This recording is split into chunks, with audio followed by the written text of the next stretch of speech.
Yo, what up, YouTube? What up, boxing fans? My next prediction for this Saturday night's fights on HBO: Brandon Rios versus Mile High Mike Alvarado. This is a rematch of their first fight, which I, unlike many others, thought it was a premature stoppage and really called for a rematch.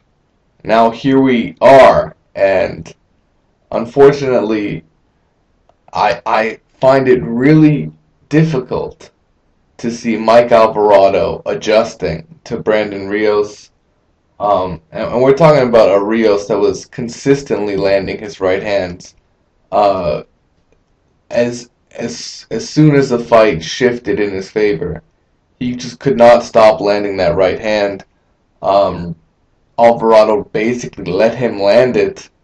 You know, he keeps his left low and leaves himself open. And eventually, I just, there's a lot of speculation that, hey, if Alvarado just, stays on the back foot, stays disciplined, and boxes, that he'll be able to pull out a points win. And that just doesn't make sense to me, considering that, he had a great game plan in the beginning and he got caught up into a war.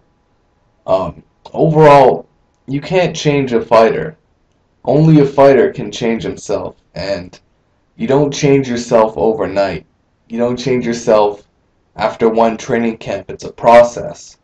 It takes warm-up fights. It takes progression, and Mike Alvarado isn't getting that time he needs to really be that boxer that outpoints guys and takes them to the scorecards, because he's got that knack to get into a fight, and that's what's gonna hurt him at the end of the day, because that's exactly what Brandon Rios wants.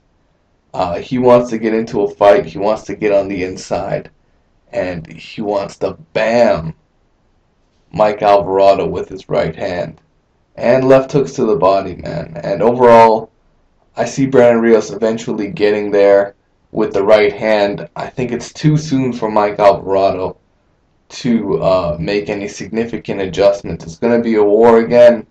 And, you know, back when Juan Diaz, Juan the Baby Bull Diaz, was in his prime, he fought a guy named Nate Campbell. And we all know Juan Diaz, he can't help himself but to, get on the inside and really fight that inside fight where you're just in the trenches and you're going back and forth. And when he had that fight with Nate Campbell in Mexico, I said to myself, at that point in time, ain't nobody in the lightweight division that can go in the trenches with Nate Campbell. And that's exactly what Juan Diaz was going to do. And I said, he can't do it.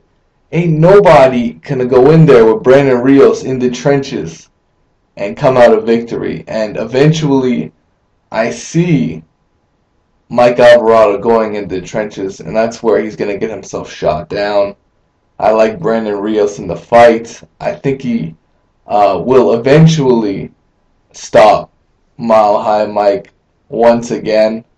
And it's a shame, because although I thought the first stoppage was premature, I thought the right guy won in the end. So I'm going with Brandon Rios once again. Let me know what you guys think. Check out my other channel. I'm going to have the weigh-ins on that channel, E King Boxing News. It is what it is, guys. Peace out. Take care.